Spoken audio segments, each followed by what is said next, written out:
जो उपेक्षित लोग हैं, निराधित लोग हैं, जो आर्थिक रूप से कमज़ोर लोग हैं, जो युवा आज रोजगार के लिए भटक रहे हैं, जो किसान अपने लाभकारी मूल्य के लिए तरस रहे हैं और जो महिलाएं अपने मान सम्मान और आबरू बचाने के लिए जद्दोजहद कर रही है, अपने आप को कुर्बानियां दे रही है। जो हमारे युवा जैसे आशा दीदी हुई, अनुबंध पर बहाल हुई है, सीएम दीदी हुई, अनुबंध पर बहाल हुई है। हमारे कई ऐसे ब्लॉक में, अंचल में जो कर्मचारी हैं जो अनुबंध पर बहाल होकर के एक ऑपरेटर लेकर के, एक कंप्यूटर लेकर के काम कर रहे हैं। घुटना टेक करके राजनीति करने वाले लोगों को हम तो भाई आग्रह करेंगे कि स्वाभिमान की राजनीति कीजिए। कितना बार मुख्यमंत्री बनिएगा जी, राष्ट्रपति बनिएगा, प्रधानमंत्री बनिएगा, जर तो जाना है एक दिन। अरे जरिए ना जाइएगा, शरीरवा ही रहेगा, सब तो जर जाएगा, यही मिट्टी में मिल जाएगा और न तो आग में जल जाएगा। यही तो करना है। लेकिन इतिहास बनाइए, इतिहास यही तो आप बनाए कि लालू जी जात का सम्मेलन करवाए।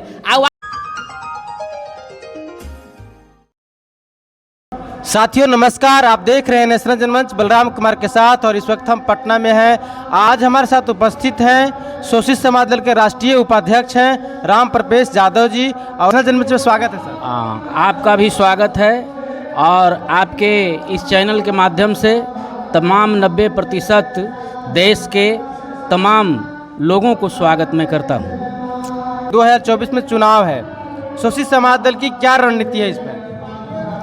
शोषित समाज दल की रणनीति यही है कि आज जिस कांग्रेस को, जो कांग्रेस 40 वर्ष सत्तासीन होकर के देश में राजपाट किया, जिसमें महंगाई, भ्रष्टाचार, बेरोजगारी चरम सीमा पर बढ़ा, आज उसी कांग्रेस को पुनः लाने की प्रयास बिहार से लेकर के देश में किया जा रहा है।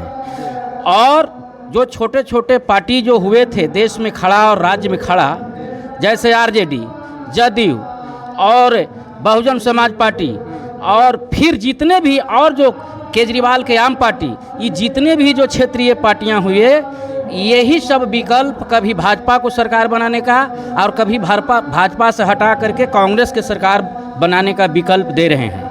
ऐसी परिस्थिति में शोषित समाज दल ये चाहता है कि इन लोगों को जनता के बीच में हकीकत चीज़ बता करके और इन लोगों को सत्ता से हटाने की ज़रूरत है। तब जाकर के कांग्रेस और भाजपा से मुक्ति मिलेगी और देश के तमाम 90% जो उपेक्षित लोग हैं, निराधित लोग हैं, जो आर्थिक रूप से कमज़ोर लोग हैं, जो युवा आज रोजगार के लिए भटक रहे हैं, जो किसान अपने लाभकारी मूल्य के लिए तरस रहे हैं और जो महिलाएं अपने मान सम्मान और आबरू बचाने के लिए जद्दोजहद कर रही है, अपने आप को कुर्बानियां दे रही है, जैसे मणिपुर की घटना, हरियाणा की घटना और देश के ऐसे कई राज्यों को मैं कितना गिनाऊं कि जो मैं, आपका समय भी इन्वेस्ट होगा और मेरा भी समय इन्वेस्ट होगा। कहने का मतलब है कि ऐसे क्षेत्रीय दलों से सावधान रहने की ज़रूरत है जो जात की राजनीति करते हैं, जो व्यक्ति की राजनीति करते हैं, जो वंशवाद चलाते हैं। ऐसे लोगों से सावधान होने की ज़रूरत है। बिहार की जनता और देश की जनता समझदार हो चुकी है, सारी बातों को समझ रही है। निश्चित रूप से शोषित समाज दल के नीति के अंतर्गत सिंचाई नीति, कृषि नीति और शिक्षा नीति को लागू करा करके सरकार बना करके और लागू कराएगी, ये मेरा पूरा विश्वास है।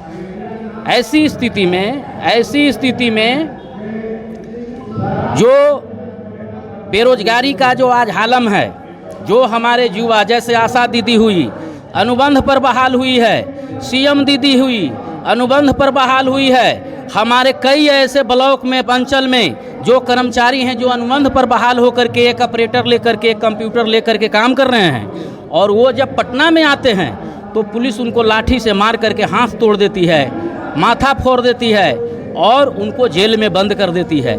ऐसे लोगों को, जो किसान का बेटा हैं, जो पढ़ लिख करके रोड पर घूम रहे हैं, वो तमाम लोगों के लिए हम शोषित समाज दल के लोग ये चाहते हैं कि जो बाबा साहब डॉक्टर अम्बेडकर ने शिक्षा का हमें जो पाठ पढ़ाया था कि जो शिक्षा को ग्रहण करेगा वही शेर की तरह गरजेगा, तो हमको शिक्षा को देने की ज़रूरत है। वो हम लोग लड़ रहे हैं कि समान शिक्षा स्थापित कर दें। इन लोगों से समान शिक्षा 75 साल की आज़ादी में नहीं लागू हुआ। इन लोग हमेशा देश की तमाम लोगों को, युवा को और तमाम लोगों को ठगने का काम किया। कभी भी इन लोगों ने हृदय खोल करके कभी नहीं चाहा कि किसान का बेटा, गरीब का बेटा, रूखी मारने वाला का बेटा, चूहा पकड़ने वाला का बेटा, ठेला चलाने वाला का बेटा, टमटम रिक्शा चलाने वाले का बेटा कभी बढ़िया स्कूल में पढ़ सके। मैं आपसे बताना चाहता हूं कि एक भी किसान का बेटा, एक भी चूहा रूखी पकड़ने वाला का बेटा, अगर यदि जो मेडिकल का छात्र अगर मेडिकल में एडमिशन करा करके डॉक्टरी का पढ़ाई पढ़ रहा हो, एक भी इंजीनियरिंग पढ़ाई पढ़ रहा हो, एक भी IAS IPS का कंप्लीट कर रहा है उसका बेटा, तो ऐसी परिस्थिति में जो किसान है वो बदहाल है। तो हम लोग चाहते हैं कि गाना संस्थान लगा करके, उद्योग खोल करके और उनको बेरोजगारी को ख़त्म करें, समान शिक्षा लागू कर करके उच्चतम शिक्षा में उनको अधिकार दिलाएं। तो ऐसी परिस्थिति में शोषित समाज दल एक तरफ किसान को उपजाया हुआ गन्ना, आलू, धान, जो सारी चीज़ें हैं वो सब जो है से खेत में से ही खरीद लेगी सरकार, और वो खरीद करके माल, कच्चा पक्का माल बनाने के लिए मिल में जो संस्थान लगेगा, जो फैक्ट्री लगेगा, उसको में ले जाएगी सरकार। और उस किसान का बेटा जो होगा पढ़ लिख करके तैयार होगा, उसको रोजगार देगी सरकार। एक तरफ किसान का उपजाया हुआ अनाज का लाभकारी मूल्य मिल गया, और दूसरे तरफ किसान का बेटा का फैक्ट्री में रोजगार दे करके उसको रोजगार मुहैया करा दिया जाएगा। तो ये उनके दिल के अंदर नहीं है इच्छा कि ये काम हम लोग कर सके। शोषित समाज दल का स्थापना दिवस आज मनाया जा रहा है। करीब 51 बरस हो गया। इसी पटना के बिहार क्लब में 7 अगस्त 1972 को अमर शहीद जगदेव प्रसाद रामस्वरूप वर्मा जी, लक्ष्मण सिंह जी, सभी लोगों ने, तमाम बुद्धिजीवी लोगों ने इसीलिए स्थापित किया था कि यहाँ के तमाम जो किसान हैं, तमाम जो बेरोजगार हैं, तमाम जो निराधित लोग हैं, उनको अधिकार मिल जाए। लेकिन आज तक नहीं मिला। तो ऐसी परिस्थिति में शोषित समाज दल के और लोगों को ध्यान देने की भी ज़रूरत है। जाति से उठ करके, व्यक्ति से ऊपर उठ करके, पूंजीवादी व्यवस्था से ऊपर उठ करके, ब्राह्मणवादी षड्यंत्रकारी व्यवस्था से ऊपर उठ करके, ताकि उनको लाभ मिल सके। सर, जैसा कि आप कह रहे हैं कि इस तमाम जो जातिवादी मानसिकता है, धर्म जाति की जो राजनीति चल रही है, इससे ऊपर उठ करके लोगों को जो है शोषित समाज दल को वोट करना चाहिए, चाहे इससे जुड़ना चाहिए। आपका क्या रणनीति है सर, पब्लिक के बीच में, जनता के बीच में आप किस तरह से आप जा रहे हैं, कितना जो है से आप काम कर रहे हैं? अब जैसे देखिए, अभी हम बता रहे हैं कि आप ही जैसे चैनल वाले के लोग कुछ डिबेट में जाते हैं या कुछ जो है से जब रिपोर्ट लेते हैं लोगों से, तो बिहार का और देश की जनता ये बताने के लिए तैयार हो गई है कि जितने भी नेता लोग हैं, जो सत्ताधारी पार्टी हैं, आज जितने भी जो नेता जात के बने हुए हैं, अपने जात को गोलबंद करके और जात को नेता जो बन करके बैठे हुए हैं, उस सभा लगा करके गठबंधन में शामिल होने के लिए वो चाह रहे हैं कि किसी तरह से मैं गठबंधन में शामिल हो करके मैं अपना सीट बचा लूं और मैं जीत जाऊं और वहां पर जा करके मंत्री बन जाऊं, 1-2 सीट। तो वैसे लोगों ने क्या किया है कि हर गांव में 5-5 हज़ार, 2-2 हज़ार, 1-1 हज़ार रुपया भेज करके, अपने जात वालों को भी गाड़ी भेज करके और सभा स्थल पर बुला करके भीड़ लगाता है।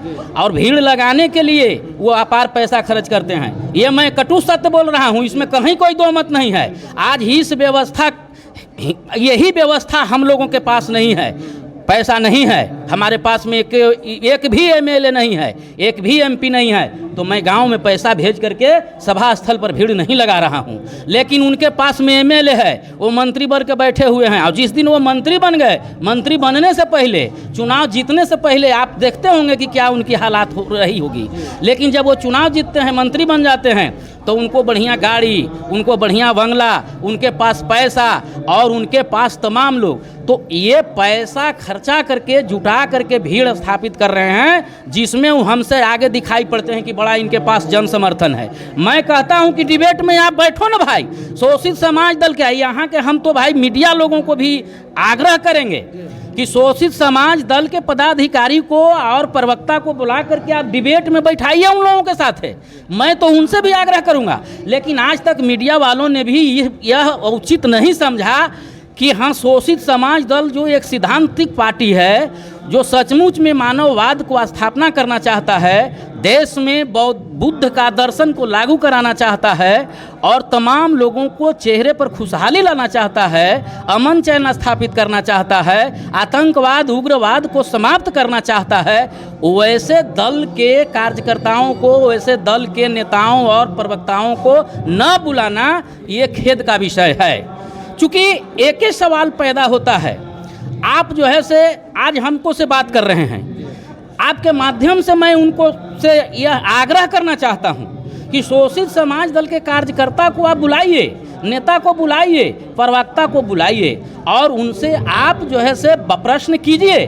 और देश में जो बड़े बड़े पूंजीपति हैं, जो देश में ब्राह्मणवादी लोग हैं, जो बड़े बड़े सोना में गला में चैन पहनते हैं, कड़ा पहनते हैं और बड़ी बड़ी लग्जरी गाड़ी से चलते हैं, बड़े बढ़िया मकान में रहते हैं, वैसे ही लोगों से केवल नेता मिलते हैं, वैसे ही लोगों को टिकट देते हैं, लेकिन उसी जात के नेता उसी जात वालों में किसान के बेटा के टिकट नहीं देता है, गरीब व्यक्ति को से भेंट नहीं करता है। ये हम लोग देखते हैं, लेकिन इसी चीज़ को हम लोग समतामूलक समाज की स्थापना करने के लिए लगे हुए हैं। निश्चित रूप से शोषित समाज दल उनको जवाब देगी, जनता देगा, जनता के बीच में जा करके और समझा करके कि आप जो है से पैसे के बल पर आप राजनीति ज़्यादा दिन तक नहीं कर सकते। इन लोगों को ताकत हम लोगों ने देखा, कोई बिहार में सिमट के रह गए, कोई यूपी में सिमट करके रह गए, कोई बंगाल में सिमट करके रह गया, कोई दिल्ली में सिमट करके रह गया, कोई महाराष्ट्र में सिमट करके रह गया, कोई मध्य प्रदेश में सिमट करके रह गया, कोई गुजरात में सिमट करके रह गया। यही लोग किया है।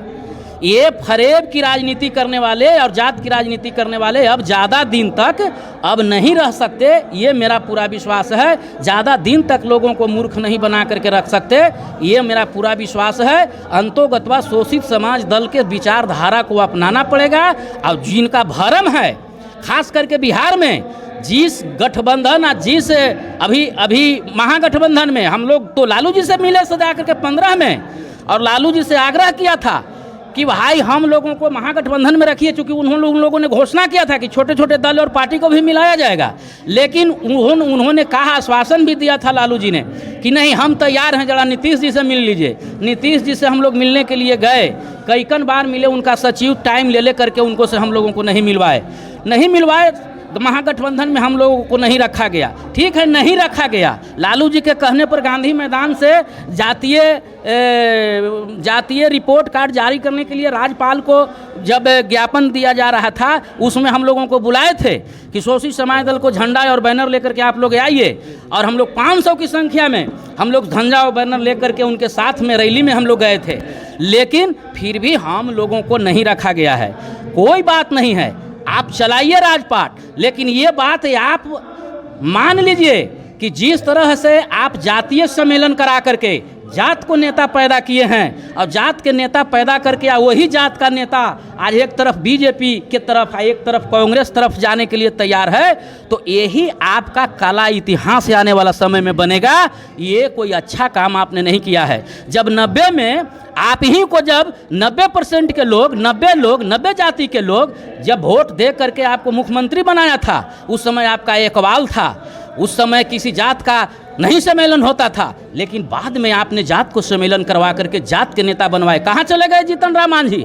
चले गए बीजेपी में। आपके यहाँ काहे नहीं रह गए? उपेंद्र कुशवाहा को देखिए, कहाँ चले गए? ये चले गए बीजेपी में। ये मुकेश साहनी जी को देखिए, हम तो भाई इन लोगों से भेंट नहीं है, हम तो बहुत छोटे आदमी हैं, कमजोर आदमी हैं, लेकिन जब इनका वीडियो देखते हैं, इनका समाचार सुनते हैं तो हंसी आती है।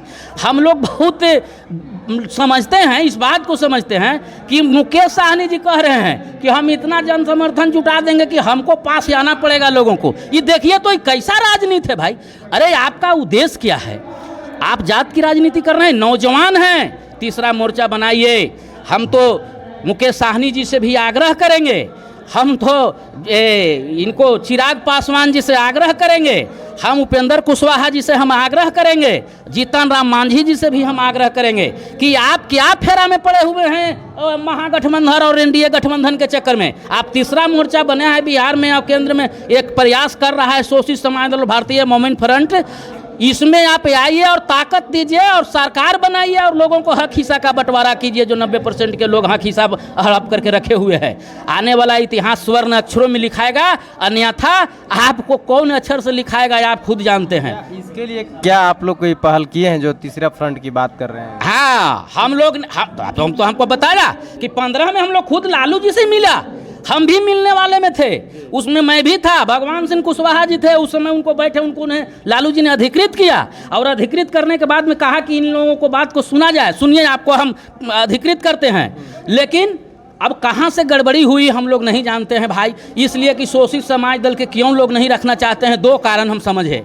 या तो ये समझते हैं कि शोषित समाज दल के जन समर्थन नहीं है भाई, शोषित समाज दल के जो भी आदमी है से दूसरे जगह चल गया है, तो दूसरे जगह गया हुआ है, कुछ तोरों में गेल है, कुछ उनका में गेल है, कुछ उनका में गेल है, हमने उनका समझावे में लगल ही। हम एक सम्मेलन करेंगे, मैं आपको इस चैनल के माध्यम से तमाम युवा लोगों को आमंत्रित कर रहा हूं और पुनः भी करूंगा, युवा स्वाभिमान सम्मान सम्मेलन, समझे कि नहीं। आज जो किसी भी जात के युवा जो आज उपेक्षित हैं, जात के पीछे और अपने नेता के पीछे भाग रहे हैं, जिसका उदाहरण है कि मोतिहारी और कटिहार में जादवों को पैर पर थूक गिरा करके जादवों को बच्चा को चटवाया गया। एक भी फोन यादव के नेता नहीं किया कि हाँ जा करके उसको हम अधिक इंसाफ दिलाएं, आओ जा करके उग्र हो करके उन लोगों को क्या किया कि काउंटर केस करवा दिया। वहाँ के युवा लोगों को हमने सुना, यादव युवा लोगों को कि हम लोगों को फंसा दिया। ये स्थिति पैदा है साहब, तो थूक गिरा के चटवा रहा है, माथा छोला करके घुमवा रहा है, अब आप बैठे हुए हो, जात के नेता बन करके बैठे हुए हो। कौन किसी को कितना दम है। हम अभी जो है से नीतीश कुमार के बारे में सुना, अनंत सिंह जेल में बंद है जी, वो कहीं हम तो भाई वीडियो देखा है, हमारे सामने की बात तो नहीं है, लेकिन आप ही जैसे चैनल वालों को वीडियो जब मैंने देखा तो ये मैं बता रहा हूँ आपको कि फोन का तो किए कि हाँ मुख्यमंत्री जी, अब काका वो बोले वो मैं नहीं सुना, ना कोई सुनाया, लेकिन धमकी वाले बात कहा गया कि उनको धमकी दिया गया।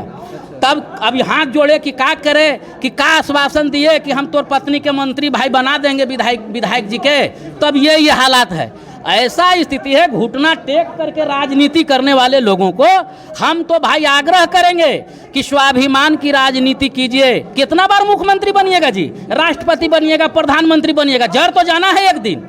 अरे जरिए ना जाइएगा, शरीरवा ही रहेगा, सब तो जर जाएगा, यहीं मिट्टी में मिल जाएगा और न तो आग में जल जाएगा। यही तो करना है। लेकिन इतिहास बनाइए, इतिहास यही तो आप बनाए कि लालू जी जात का सम्मेलन करवाए, सम्मेलन बना करके जात के नेता पैदा कर दिए। अब उस आप जात वाला लाभ के लिए कोई भाजपा में भाग रहा है, कोई कांग्रेस में भाग रहा है। और नीतीश जी का किए कि एगो के दलित कर दिए, एगो के महादलित कर दिए, एगो के पिछड़ा कर दिए, एगो के अति पिछड़ा कर दिए। ये दोनों नेता तो भाई जेपी के नेता थे उपजे हुए, आई लोहिया विचारधारा के आदमी थे, लेकिन विचार देने की तक दलित और महादलित किए तो कितना फायदा हुआ, ये मैं कहना चाहता हूँ। आखिर इंदिरा आवास आपने बनाया, जा करके गांव में हृदय पर हाथ रख करके गरीब को इंदिरा आवास चेक करिएगा, आप भी जा करके देख लीजिएगा। एको के घर में 60 फीट के दरवाजा नहीं है जी, छत पर से पानी टप टप चूता है जी। हम जाते हैं, मुखिया भी 5 बरस रहे हैं, हाँ मेरा राम प्रवेश यादव नाम है, हाँ शेरपुर पंचायत में मेरा शेरपुर पंचायत था, हमको दिया, हमको कहा 5000 रुपया ले लीजिए ना मुखिया जी, हमको एगो इंदिरा आवास दे दीजिए ना। हमको कहता था, ये आदत लगा करके रखे हुए भ्रष्टाचार। हो सकता है प्रधानमंत्री बन जाए राहुल गांधी, हम नहीं कह सकते हैं, नाम आ रहा है, लेकिन उनके पिताजी राजीव गांधी जी ने स्वीकार किया था कि भ्रष्टाचार का प्रकाष्ठा इस रूप में है कि जो 100 रुपया विकास के लिए मंजूर किया जाता है, उसमें से मात्र 15 रुपया ही विकास में लगता है, 85 रुपया आम ठेकेदार और व्यापारी और अफसरशाही और नौकरशाह के जेब में चला जाता है। ये उन्होंने स्वीकार किया था, सदन में उनका स्टेटमेंट था, हमने देखा था और पढ़ा था भाई। ये स्थिति है। यही चीजवा जो है से मतलब कि अटल बिहारी वाजपेयी जी प्रधानमंत्री, तत्काल प्रधानमंत्री ने सदन में कहा था, उनका वाइट हमने सुने हैं, संसद में भाषण सुने हैं कि नेहरू जी ने कहा था कि रुपया, अच्छा ये बताइए कि 1 रुपया चलता है तो वहाँ पर जाते जाते रुपया हो कहा जाता है विकास के दौर में। तो उन्होंने कहा नेहरू जी कि रुपया घिसता है, चलते चलते जैसे ऊपर से चलता है तो चलते चलते नीचे तक रुपया खिया जाता है। तो ये भ्रष्टाचार का पराकाष्ठा है बलराम बाबू। मैं आपके चैनल के माध्यम से मैं ये कहना चाहता हूँ कि जब ये हालात है कि पंचायत स्तर पर, ब्लॉक के स्तर पर, जिला स्तर पर और राज्य स्तर पर आज जनता तबाह है, नहीं आवासीय बन रहा है। उसको एक लड़का अप्लाई करने के लिए फॉर्म भरता है, उसको कम से कम 15 दिन दौड़ना पड़ता है, 100, 200, 500 रुपया देता है, तब उसको जो है जातीय आवासीय बनता है। ये हालात है। आपका रेवन्यू में देख लीजिए, रेवन्यू में देख लीजिए कि बिना पैसा के कहीं कोई जो है मोटेशन नहीं हो रहा है, दखल खारिज नहीं हो रहा है। हम भी जो है 28-29 बीघा के किसान हैं, मैं इसका भुक्तभोगी हूँ। हमको से भी कहा गया सर्वे वाला मांगता है पैसा। अरे भाई, सर्वे वाला तक पैसा लूट रहा है, उसको जांच होनी चाहिए। ये हम तो माननीय मुख्यमंत्री जी से आग्रह करेंगे कि आपका सर्वेयर जो है सब भाई वहाँ पैसा का खोज कर रहा है, उसको जांच करवाइए। हमको से तो नहीं मांगा है, लेकिन लोग अगल बगल से पता किए दिया है। हम कहिए भाई तो हमारा सबूत दो, हम बिना सबूत के हम किसी को कुछ नहीं कहेंगे, लेकिन जो पता चला है से हम आपके माध्यम से ये हम बोल रहे हैं। तो ये किसान तबाह है, ये हालात है। तो हमको कहने का मतलब है कि भ्रष्टाचार को भी खत्म करने की ज़रूरत है। शोषित समाज दल यही दिशा में काम कर रहा है, और ये जितने बिहार और देश के नेता हैं वो सब शोषित समाज दल को जानते हैं। ये भी जानते हैं कि शोषित समाज दल खत्म हो गया है, लेकिन ये भी जानते हैं कि लगता है कि शोषित समाज दल के किताबवा अभी है, ये है सिद्धांतवा अभी है, ये है। एटम बम बन के रखा हुआ है, अमेरिका रखे हुए है। एटम बम बना करके हमारे आदरणीय और माननीय सब कुछ उनको हम कहें जितना संबोधन करें कम पड़ जाएगा। APJ अब्दुल कलाम जी को नमन मैं करना चाहता हूं, उन्होंने एटम बम बना करके रख दिया है। आज दुनिया डर रही है। ऐसे ऐसे लोगों को सम्मान, ऐसे ऐसे लोगों को स्वर्ण अक्षर में इतिहास लिखा जाएगा।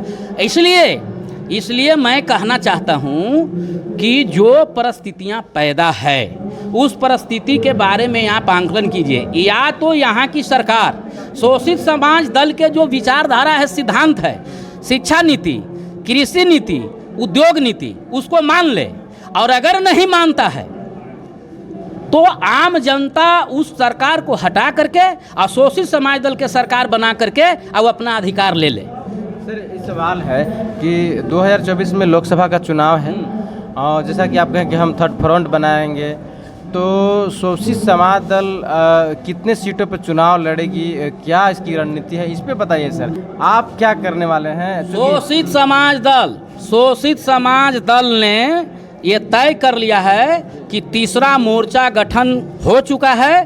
तीसरा मोर्चा के तहत 400 सीट पर बिहार में बिल्कुल एकदम जो है से चुनाव लड़ा जाएगा। और 2024 में ये जितने भी उछिल कूद रहे हैं लोग, शोषित समाज दल को जो कमज़ोर समझने का भूल कर रहे हैं, उनको मुंह तोड़ जवाब दिया जाएगा। ये मैं आश्वासन आपको देना चाहता हूं आपको चैनल के माध्यम से। बहुत बहुत धन्यवाद। जैसा कि आप सब जानते हैं, शोषित समाज दल एक विश्वसनीय राजनीतिक पार्टी है जो मूल्यों की राजनीति करती है। आप तमाम दर्शकों से मेरा आग्रह है, हमारी बातचीत कैसी लगी इस कमेंट करके ज़रूर बताने का काम करेंगे। तमाम दर्शकों को नेशनल जनमंच देखने के लिए धन्यवाद, शुक्रिया। साथियों, नेशनल जनमंच को सब्सक्राइब करें, साथ ही बेल आइकन की घंटी को बजाएं।